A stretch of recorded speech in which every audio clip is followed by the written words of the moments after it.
Morning everybody, Silverbolt here, back for Transformers Review. Going to be doing, as per the title page, Transformers Animated Optimus Prime. This is the deluxe version of Optimus Prime, which I believe is his Cybertron mode. Not that there's a huge amount of difference between the two. There we go. Now, Transformers Animated, of course, features Optimus Prime in his new version. And gone is the older incarnation of Optimus Prime, which is a somewhat battle-weary but very experienced commander. Optimus Prime in this version is a rookie. He's a rookie leader. And as it turns out, that he's actually a washout from the Transformers Academy. Well, from the Autobot Academy, which trains people up to be the elite guard. Now, as for why he's washed out, we're not quite sure. We don't know whether it was a self-inflicted washout or whether it was, well, at least to my knowledge, whether it was a self-inflicted washout or whether he just failed. It's not quite known, because he's certainly got a lot of the fighting skills that you'd expect from an elite guard. You know, and you noticed that in the very first episode. He's very bouncy and he's very good with his weapon and this, that and the other. Now, Optimus Prime, along with his team of misfits, are on an asteroid when the Decepticons attack looking for the Allspark, because they just happen to find the Allspark lying on this asteroid somewhere. How convenient. That'd be a pretty crap cartoon if it wasn't. Hi guys, what are we going to do today? Well, we're going to sit on this rock. Tumbleweed. Anyway, the Decepticons attack, and during the ruckus, the Autobots end up on Earth. And Optimus Prime, being an Optimus Prime, well, being a Prime, immediately takes control, and he seems to become the leader. Though in all fairness, it does have to be said that the Autobots don't really follow him. They obey his orders when it suits them, because when it doesn't suit them, they completely ignore him. You know, Prowl's a very good example of that, when Optimus Prime, the Dinobots must be destroyed. I think he tells them to be destroyed anyway. Yeah, the Dinobots must be destroyed. No, I'm just going to lock them away on this island somewhere where you don't know about it. Okay? So yes, they do kind of like ignore him an awful lot of it, and they do argue with him an awful lot of the time. And why he just doesn't go, oh, God, I give up. He's beyond me, because they only follow him when it's convenient. Nonetheless, though, he does command quite a bit of respect. He even gains Prowl's respect, who's a cyber ninja, and he's awesome cool. He does gain quite a lot of respect from them. And this works out quite well for him. Apart from a few points, like when he yells at the others for arguing with him, and then when he takes Sari's key off him. And he manages to tick off Grimlock quite a few times as well, because he really goes off the deep end at one point, and it looks like the pressures of leadership are getting to him, and he just starts bouncing around and just snapping at people and ignoring everybody and really having a bit of a huff. Not huff, huff. He's not having huff. We're not going there. Now, Prime's role as leader is further smacked around a little bit when the elite guards show up, which is of course namely Jazz, who's like Prowl but even cooler, Sentinel Prime, who's a bit of a tit, and Ultra Magnus, who's just uber. Nonetheless, they will all get their own reviews, especially Ultra. Anyone seen the new Ultra Magnus toy yet? Oh, it's nice. It's very nice. I want it when it comes out, which I think the new Ultra Magnus toy is actually weighing 4, so we've got quite a bit to go yet. But anyway, Optimus Prime, again, off on one of my tangents. So when the elite guards show up, you find out that Prime is a title, it's not a name, because it's Sentinel Prime, and him and Sentinel seem to be at the same rank, despite the fact that for some reason, Sentinel appears to be in control. I suppose you could put it down to the fact that Optimus Prime is a washout from the Academy, and Sentinel Prime has a lot more experience than him. But he does have quite a few run-ins with Sentinel Prime, namely Sentinel Prime running him down, because the Black Arachnia character of the Transformers animated cartoon, who you just know is going to become a goodie at some point, is in fact Elita 1, who was bitten by these spiders, and their poison morphed Elite 1 into Black Arachnia. And Sentinel Prime and Optimus Prime have major fallings out over this. Without giving too much of the storyline away, because I know there's still people who haven't seen all the Transformers animated yet. Yeah, Sentinel Prime, and that seems to be the cause of their contention between the two, of Sentinel Prime and Optimus Prime. And the Primes each seem to be given a signature weapon. Sentinel Prime's is a shield. Optimus Prime's, I'll just put it in its short version. This is its short version. Is an axe. It's a battle axe, and it's kind of funky.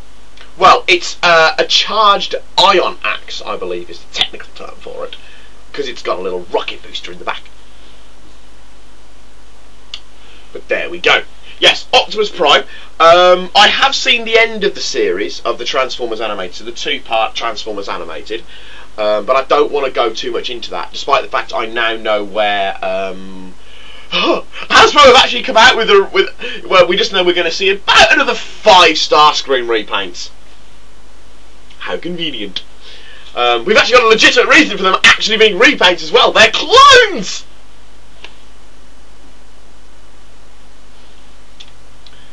But there we go.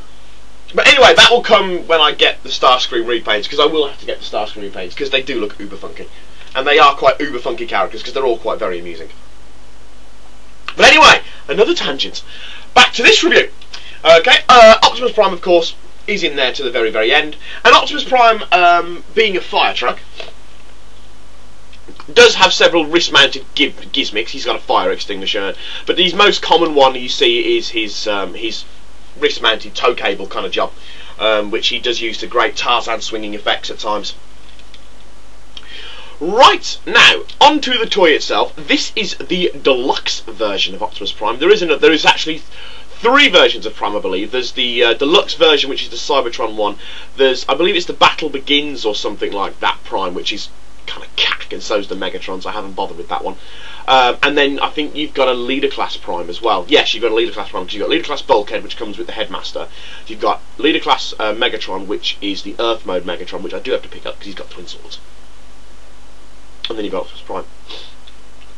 Okay, now, transforming him, he can be a little bit finicky. I had to actually do the reverse of the instruction manual in the back to transform him back into vehicle mode, because he's a little bit of a finicky bugger, and you've got to do it in a certain way. And this is where, of course, I can't remember which way you do it. Ah, there we go. So I'll just transform him into robot mode. And it shouldn't take me too long, because I only transformed it again a couple of minutes ago. I'm trying to do this video. Oh no! It's certainly a lot easier to transform into robot mode than it is to transform back into vehicle mode, I'll tell you that much. The one thing I don't like about when I was transforming it back into vehicle mode is that, as some people may be aware, I'm fairly heavy-handed, which is ironic seeing as I paint, you know, inch-high figurines, so it's really ironic that I am quite heavy-handed when it comes to Transformers. Thankfully I haven't broken anything aside from the obvious one.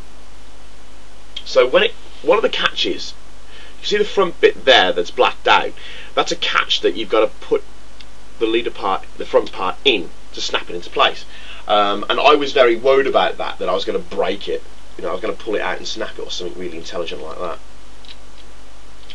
Okay, but Optimus Prime, I need to call him Primal then, because I've been going over Beast Wars, watching Beast Wars all over again.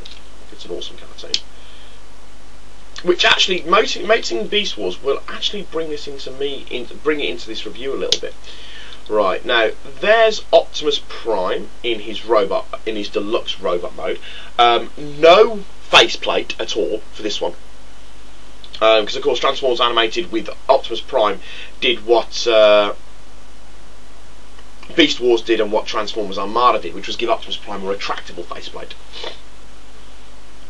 But there we have him in robot mode. Sorry, do apologise. He comes with the top part of his cab, which becomes what I'm assuming is a shield. And then we have the fun part, the axe. And it has 2 modes. You've got single blade mode And then you have Uber Trust the Legend Butterfly Mode, because it's kind of like butterfly wings.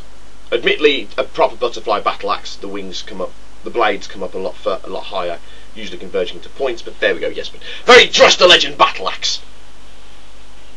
To those of you who've read the David Gemmell books, and you plonk him in like that, and you've now got Battle Ready Prime. And I have to say, I really like this toy because it's so poseable. You can put it into like uber funky combat modes. That's really Philly telling me she's at work. So you can put it into uber funky combat modes. You know, turn the head and you can just make him look like he's about to smack something in the face.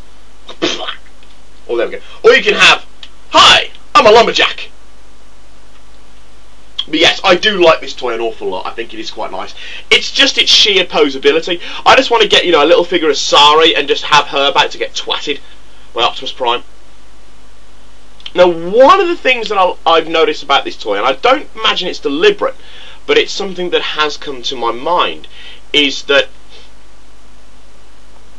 well, it looks quite a lot like Optimus Primal in its design. You know, it's a bit like a gorilla.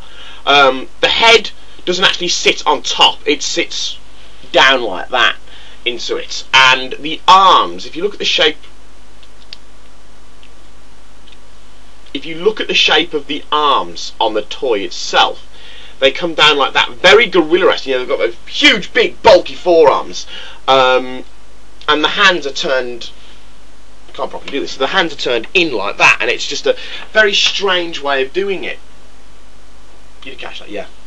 So it's just a very strange way of doing it. It's probably just the design of the toy, because of course they've made them look extremely like their cartoon counterparts, even more so than Armada and Energon and Cybertron did. But yes, an Uber toy. You know, obviously at the moment it's still all Wave 1. Wave 2 hasn't been released, apart from a few knockoffs coming out of China. Well, not knockoffs, but how they do it, stole the mould, disgruntled employees, nicking prototypes, blah blah blah blah blah. Lost my train of thought now. Yes, we're only on Wave 1, so picking him up anywhere shouldn't be a problem for anybody. I got this in Toys R Us. I actually got the only one in Toys R Us, actually. It was the only animated toy they had. But it does take my collection to 4, so I need 7 to complete Wave 1. Well, I don't know, maybe probably 10 actually, because I'm not going to bother with the battle packs. But yes, but anyway, yes, that is Optimus Prime from Transformers Animated done. Quite a good show, if you can take away the human villains. Because when the show is absolutely fantastic when it's Autobot on Decepticon battling, but when they bring in the human villains and Sari, it does get rather annoying. But there we go. But anyway, yes, that is Silverbolt done for this week. So I'll sign off now. This is Silverbolt with Optimus Prime saying au revoir, adios, auf Wiedersehen.